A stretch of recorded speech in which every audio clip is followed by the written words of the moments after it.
These are the lecture notes for Chapter 1, The Study of Life.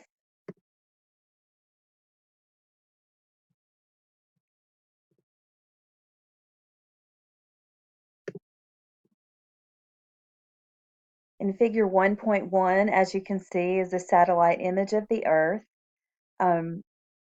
just reminding us that the Earth contains many, many types of living things, and biology is the study of those living things.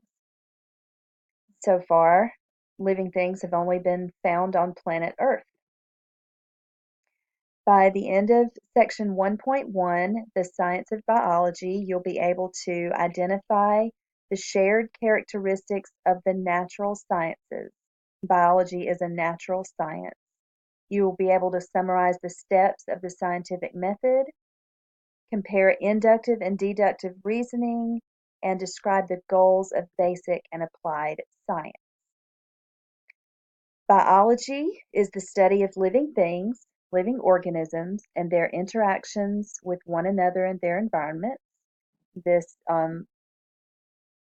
course is the first semester of general biology. It's general biology 1, and then bio 112 will be general biology 2. So that would cover um, the subject of biology, at least it will cover the main topics. Biology is a science, and science is defined as knowledge that covers general truths or the operation of general laws, especially when acquired and tested by the scientific method. And the scientific method is a method of research that has defined steps that includes experimentation and observation.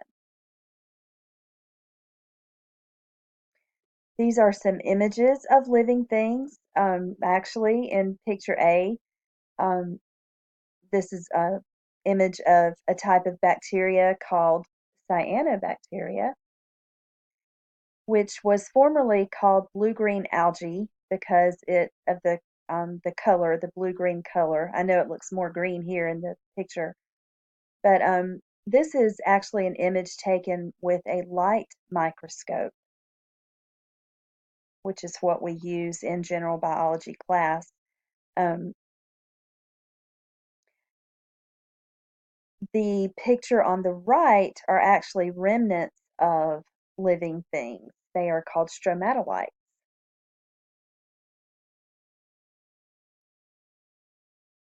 And these are formed by the layering of cyanobacteria in shallow water. So they are actually fossils. And this is an image taken through a scanning electron microscope. So it's a scanning electron micrograph. And this is an image of bacteria that we commonly call E. coli or Escherichia coli, which it's more common to hear in the media E. coli in a bad, um, kind of they talk about E. coli as causing disease and causing people to get sick, and it will cause you to get sick if someone doesn't wash their hands and they use the bathroom and don't wash their hands, and then they, go eat food from a salad bar or a buffet and or touch food that maybe you buy in a grocery store, fresh produce or something like that, and you consume it through your mouth. It can make you sick. But E. coli are actually normal residents of our digestive tract, and they perform necessary functions for us. They help us to absorb vitamin K and other nutrients. And vitamin K is a vitamin that is necessary for blood clotting.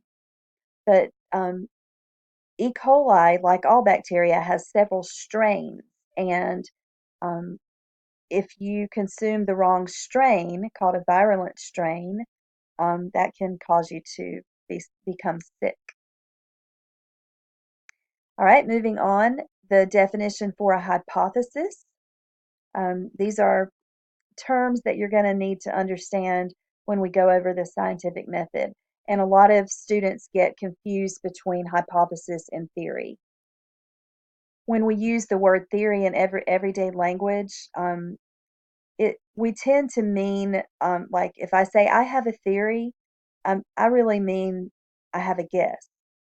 Whereas in science, a theory is not a guess at all.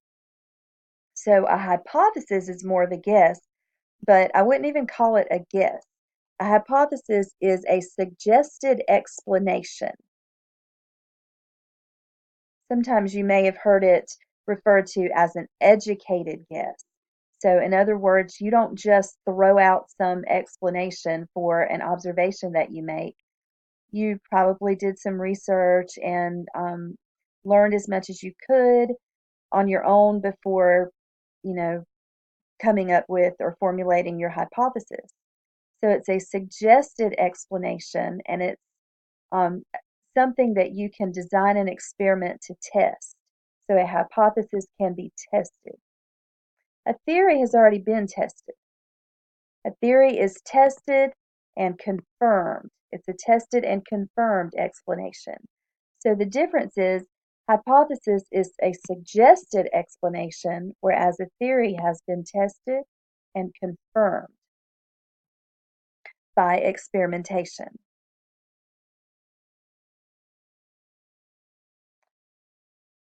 The process of science goes on to talk about the natural sciences. So that's going to include, well, nature. Natural sciences refers to nature. So biology is a natural science. Um, physics is a natural science. Something that would not be a natural science would be like computer science. And so since biology is a natural science, it's restricted to natural explanations of observations or phenomena, not supernatural explanations, such as we don't really go into religion, and we don't talk about God creating the earth. We don't talk about, for example, if you are a Christian and you read the Bible and you believe everything in the Bible, it doesn't mean that what you're reading isn't true. It just means we don't use that explanation in science. It's hard to test, whether or not there is a God, and that's not to be offensive because some of you would capitalize that G, some of you would not. But science, it doesn't really go into God and magic and space aliens and supernatural things. These are things that um, may be just as real to you as something that you can see or touch or feel, but um, it's hard to use the scientific method to prove the existence of supernatural things.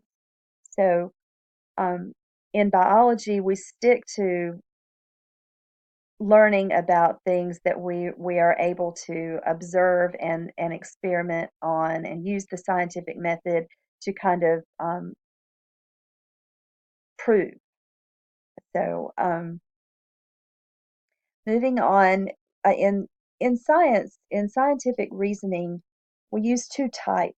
When we use the scientific method, we actually use inductive and deductive reasoning. In the scientific method, when we are experimenting, recording, and analyzing results to form a conclusion, then we're using inductive reasoning. But when we are forming hypotheses and predictions, then we're using deductive reasoning.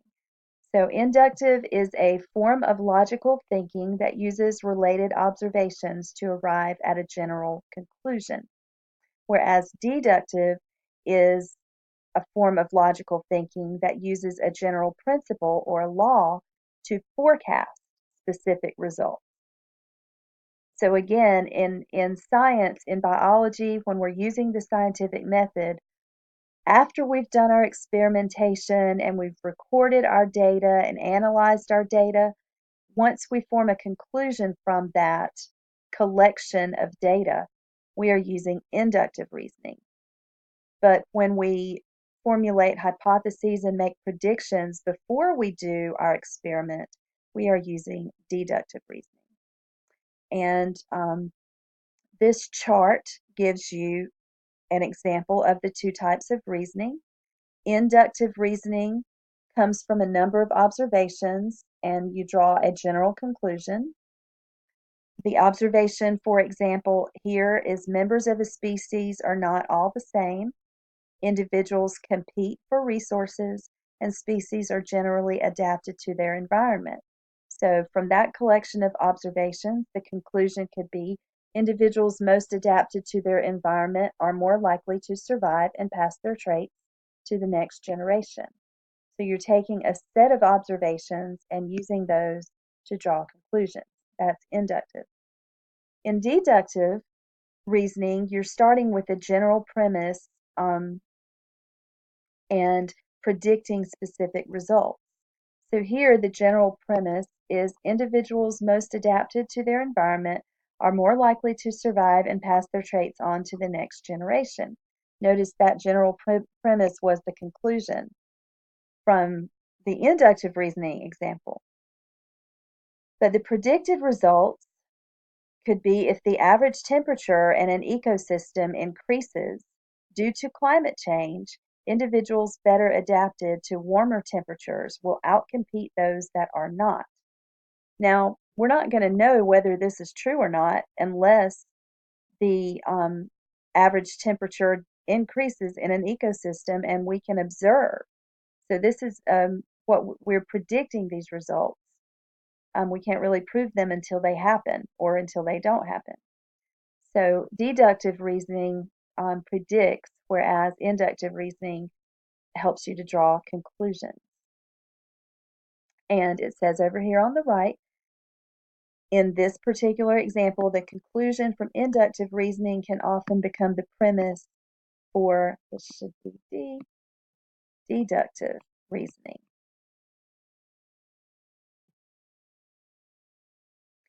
These are the steps of the scientific method.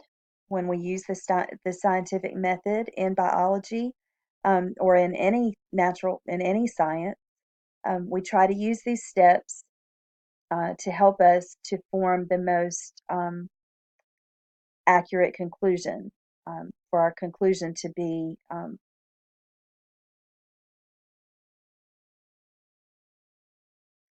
I'm sorry, I have to start over. I've got a phone call in the middle and I had to pause the recording.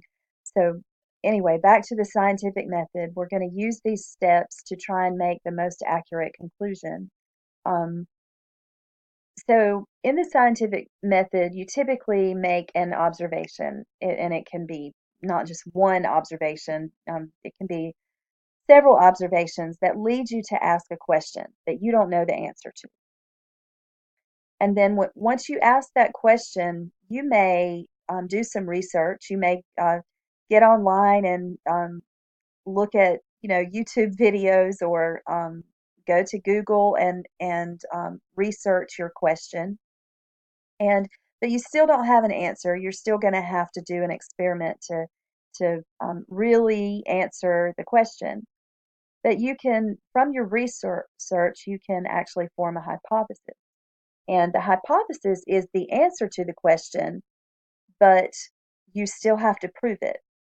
Um, so after you form the hypothesis, you can make a prediction based on the hypothesis. You can predict what's going to happen after you do your experiment. So after you form your hypothesis, you make a prediction, then you do your experiment. Your experiment is designed to test the hypothesis or test the prediction. And once you do your experiment, or while you do your experiment, you're actually going to make more observations and you're going to record data. Um, and then you're going to analyze that data or analyze the results. And you will determine from analyzing those results, you will draw your conclusion. And your conclusion